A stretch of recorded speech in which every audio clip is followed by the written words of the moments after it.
Shalom. Selamat pagi Bapak Ibu, saudara-saudari yang dikasihi Tuhan. Mari kita bersatu dalam doa.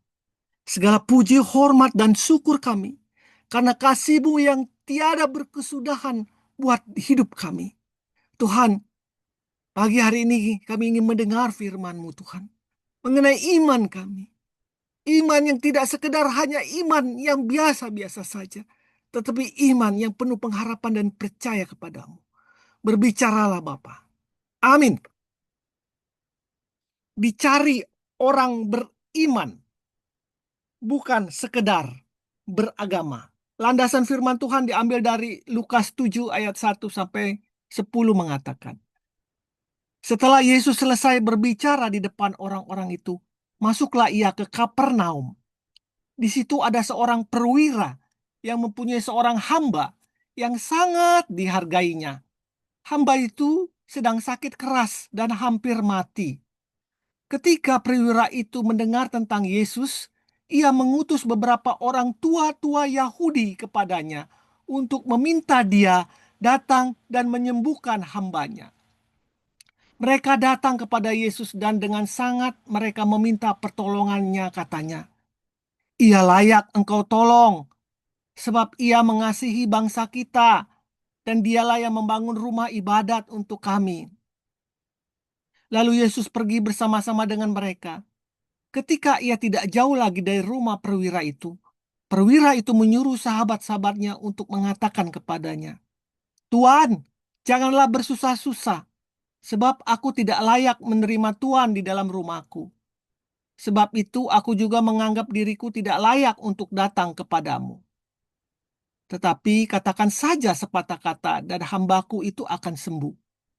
Sebab aku sendiri orang yang ditempatkan sebagai bawahan dan di bawahku ada pula prajurit.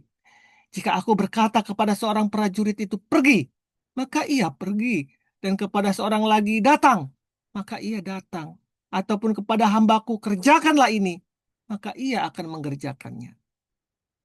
Mendengar perkataan itu Yesus heran akan dia. Dan sambil berpaling kepada orang banyak yang mengikuti dia, ia berkata, "Aku berkata kepadamu, iman sebesar ini tidak pernah aku jumpai, sekalipun di antara orang Israel."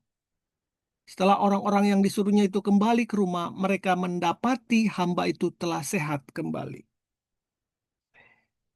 Bapak, Ibu, saudara-saudara yang dikasihi Tuhan, almarhum Pastor YB Mangunwijaya sering berulang-ulang berkata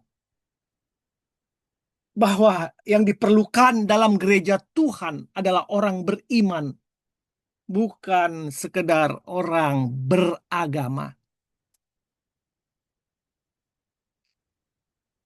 Dia mengatakan di Uni Soviet atau Rusia sekarang ini dan di Cina, di Rusia dia mengatakan sebelumnya atau negara ini sebelum bubar menjadi Rusia, penduduk ini tidak beragama. Sebab agama dilarang di negara itu. Namun di Rusia ada gereja bawah tanah, sama seperti Cina. Dan bagaimana kita dapati kualitas iman mereka? Kualitas iman mereka lebih baik dari rata-rata orang beriman yang berada di dunia yang bebas beragama. Walaupun mereka Kristen di bawah tanah yang sekali-kali bisa ditangkap dan tidak memiliki agama yang formal, legal oleh negara. Tetapi mereka memiliki iman yang bahkan siap mati demi Kristus. Bagaimana dengan kita? Di Indonesia, kita sering mendengar Kristen KTP. Atau Kristen tanpa Kristus, atau Kristen tanpa pertobatan. Yesus mengatakan, Aku berkata kepadamu, iman sebesar ini tidak pernah aku jumpai di bangsa Israel, sekalipun di antara orang Israel. Pernyataan ini perlu kita renungkan, karena Yesus menunjukkan kepada seorang perwira yang notabene secara legal dia tidak beragama, tetapi dia beriman kepada Tuhan. Dia orang asing yang ditugaskan kepala pasukan untuk melindungi Raja Herodes. Tetapi ketika seorang hambanya sakit keras, ia mengatakan suatu perkataan dan pernyataan yang Yesus anggap sebagai iman yang luar biasa.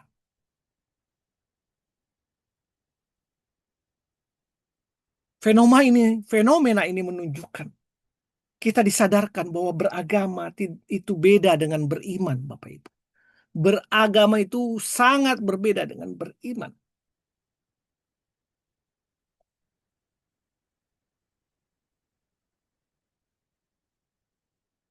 Sudahkah iman Anda mampu menyelesaikan persoalan kehidupan Anda? Ingatlah, penyakit si hamba sembuh oleh iman sang perwira. Belajarlah dari prajurit itu. Jangan terperangkap dengan norma-norma agama dan aturan-aturan ciptaan manusia.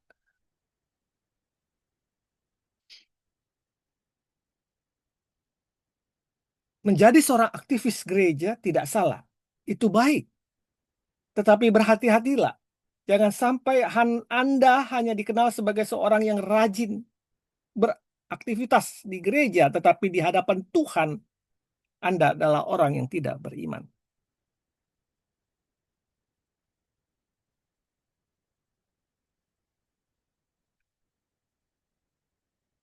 Tuhan mau Anda semua aktif dan beriman. Mari kita berdoa. Tuhan Yesus, aku mau diubah pola hidup kekristenanku.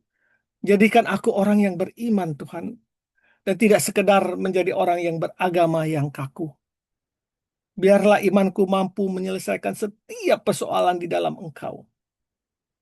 Bukan karena aku beragama, tetapi karena aku beriman kepadamu. Percaya dan menyerahkan semuanya ke dalam tangan-Mu. Segala kemuliaan hanya bagimu. Dalam nama Tuhan Yesus aku berdoa. Amin. Kristus mencari orang beriman, bukan orang yang beragama. Selamat pagi, selamat berkarya. Tuhan Yesus memberkati kita. Amin. Amin. Amin.